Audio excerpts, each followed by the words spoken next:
Yo, YouTube, what's good? It's your boy Gains, New York. Happy Wednesday. Hope everyone's doing well. Your family's safe. You getting these gains and this bread. And the review embargo is up for the PlayStation 5 Pro. So I just wanted to go through a couple of those reviews, see what the internet is saying about the console's release, if it's worth the bread or not.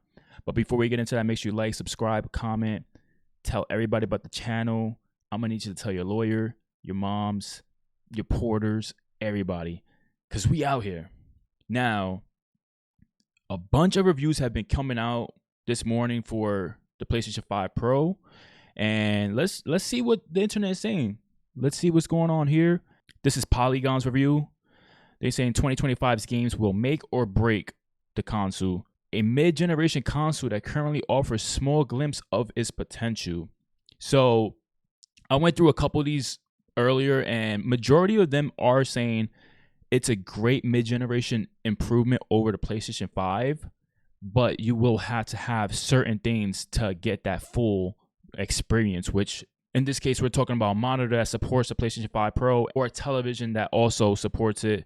Most of the negatives I've been seeing is the price tag. Polygon was nice enough to add some comparison screenshots as well. So here you see the PlayStation 5 Pro versus the original PlayStation 5. And you can tell there is definitely a quality difference here. Very subtle. It does look way more detailed. We also have more screenshots here. This one, you can't really tell much difference. The colors are a little different here in comparison to this one. Subtle differences. Now, of course, this is going to range game to game. Certain games will look the same just because the developers have enhanced the game to its fullest potential with the console. And you're going to get some games that look almost identical unless you're really looking into it. Like we are right now, this screenshot, you can tell there's difference in the hair right here. Nothing crazy. Let's see what else they have in terms of screenshots. This one, PS5's fidelity mode. You can see the colors are more vibrant, more detailed versus this. This image looks a little more, I wouldn't say clayish, but yeah, like you can see his jacket looks a little more plasticky, and right here it looks more detailed. It looks like it's actual denim, along with his t-shirt that looks like actual cloth material. So subtle things. Polygon also mentions here, if you have a 120 hertz television, you might not notice the speedier frame rates that the Pro allows, simply because these games already offer the ability to uncap the frame rate on a base PS5. So I'm guessing that's certain games like Alan Wake 2 and Star Wars Jedi Survivor as well. So we're not looking at anything crazy. This right here, PS5 versatile mode, the left side versus the performance mode, which is just a smooth mode.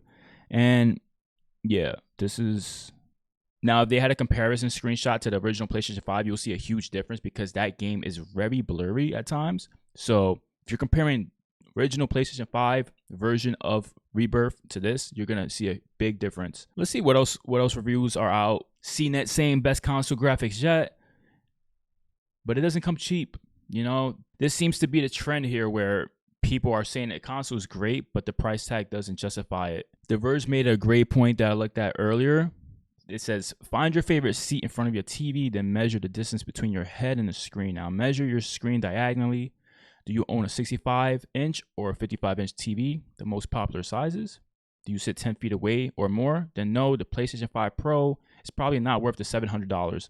So what they're saying is the distance between you and your television or monitor is going to determine if you actually see these improvements into the fidelity. It's definitely going to be a preference thing. If you are a tech enthusiast, this console is for you. If you have the funds, this is for you.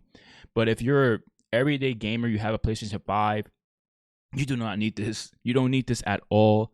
Unless you have the extra funds. Of course, there are trade-in options where you could trade in your existing PlayStation 5 or Slim and get a discounted price on the Pro. I think GameStop is offering 300 something if you are a Pro member for the PlayStation 5 original.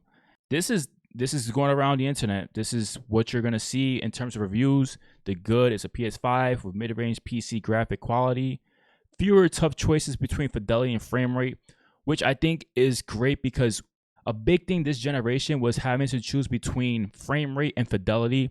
I think this console kind of narrows that gap down, and you're going to get better quality without sacrificing frame rate, which is what we wanted originally when the console released. So smaller, lighter, and quieter than the original PlayStation 5. The bad, like we mentioned, $699. This drive costs extra. No guarantees your favorite games will see improvements. So this console, in my opinion, is a console you're copying for the next 2 to 3 years. Because by that time, we're going to get news on a PlayStation 6. And if you have the funds, cop it. If not, you don't have to worry about it. I know a lot of people on the internet are, criticizing the console for being expensive, but they had no reason to cop it. So it's just like you're just entertaining this idea without even having the intentions to cop, which is it's funny business. But yeah, $700, no disc drive is kind of crazy. The disc drive should have came at least a bundle set where the disc drive is included. Had that price around $750 or some shit. So if you're getting a disc drive separately and a console, you're looking at close to $830 after taxes, which is kind of nuts, man. Kind of nuts. IGN. I really don't go off of IGN reviews, anyone's reviews, honestly. I do like to see what people's opinions are. I know IGN has a bad rep and they gave it a 7, which is kind of surprising. A lot of people were surprised that they gave it a 7. They was expecting an 8 or 9. It says here, PlayStation 5 Pro is an impressive console with boosts in performance and graphics for games that take advantage of its powerful hardware. But for $700, you need to think twice about whether or not the upgrade is worth the price tag. Of course, that is the main negative about this console, is the price tag. So yeah, guys, let me know. Are you going to be copping the PlayStation 5 Pro? What games are you excited to play on it? I feel like they make a great point here. 2025's games will make or break it. So we will have to see where things go from here on out. Next year will determine how well this console sells and how well it does. But again, it's down to the developers to utilize every single feature of the console, make the best out of it.